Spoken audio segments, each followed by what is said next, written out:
world economic scenario, political scenario, gradually, continuously, it is changing post November 5th election in United States.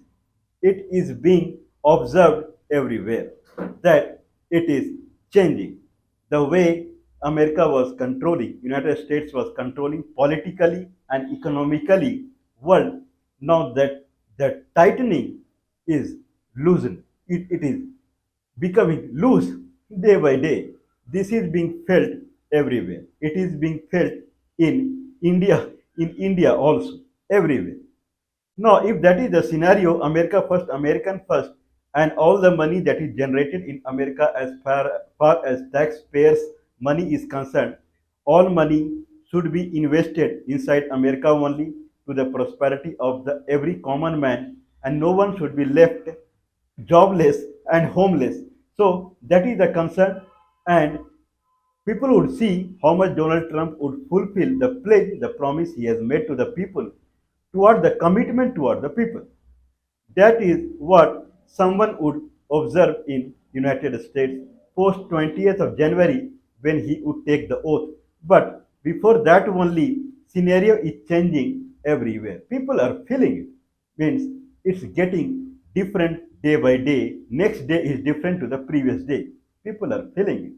Now, America is associated with many countries as far as political and economic relationship is concerned, like South Korea and then Taiwan. This country, this America is highly related with the monetary part, economic zone. These are kind of Asian tigers, and they are economic zone with China also, little. Anyway, we are talking about a country called Papua New Guinea, PNG, very famous with PNG, Papua New Guinea. So in Indonesia, the last island of Indonesia is also Jayapura.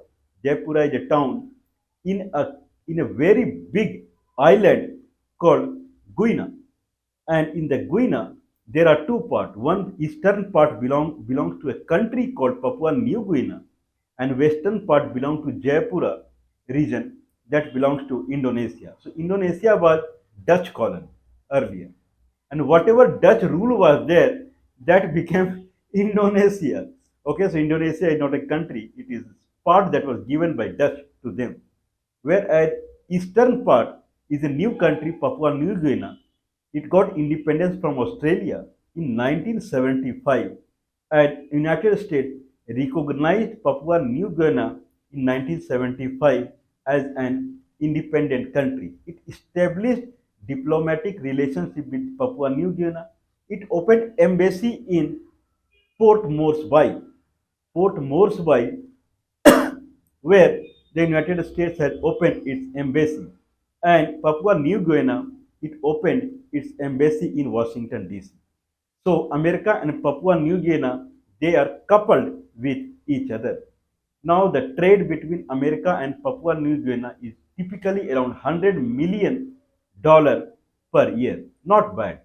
Papua New Guinea population is less. I believe it is I believe it is less than 10 million or something like that. So in that regard, $100 million business is all right.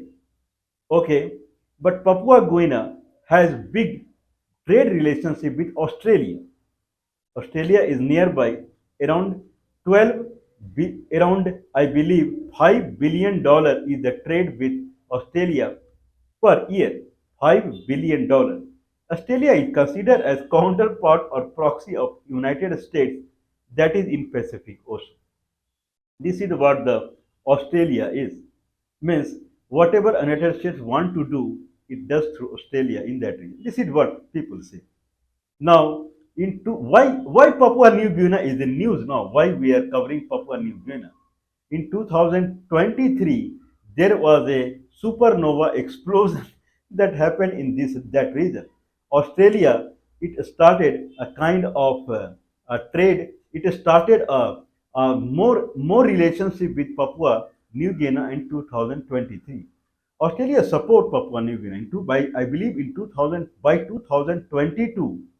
It has $26 billion investment in Papua New Guinea, Australia. $26 billion. Not only that, Australia means America.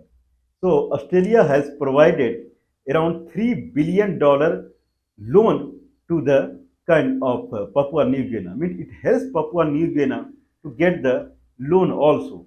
Why America is so much lenient, pampering, cajoling Papua New Guinea? Why Papua New Guinea is a kind of forest country? This is what I think so. It has thick forest.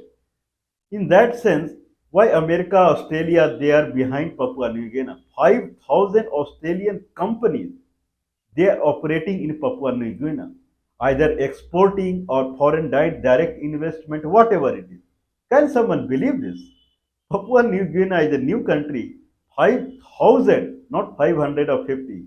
Australian companies are operating in Papua New Guinea. The biggest thing what we are going to talk is, fortunately, unfortunately, Papua New Guinea is very near to China somehow. It is another Cuba. Cuba is very near to Florida, America. Similarly, southeastern part of China is near to Papua New Guinea. And the way China Russia power is increasing day by day, the way they put army inside Ukraine, America is very curious now, very anxious now. In that way, Papua New Guinea is becoming Cuba now.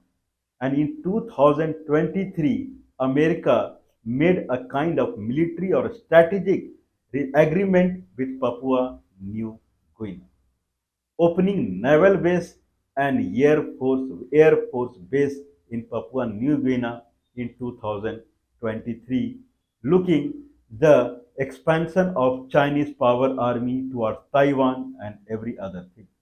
That is the that's why in 2023 Australia also becomes suddenly very cooperative with Papua New Guinea and America. I believe Mumbai, Mumbai and other places, America has started its naval operation, navy operation, and air force operation in Papua New Guinea. Now, through this agreement, Guinea is citing to the world that we have made military and strategic agreement. That is true, but America would not make any offensive military operation from Papua New Guinea. Means America would not attack anyone. Whatever operation it would do from Papua New Guinea, naval or air force base, that will be in defensive manner only. People knows how much it will be.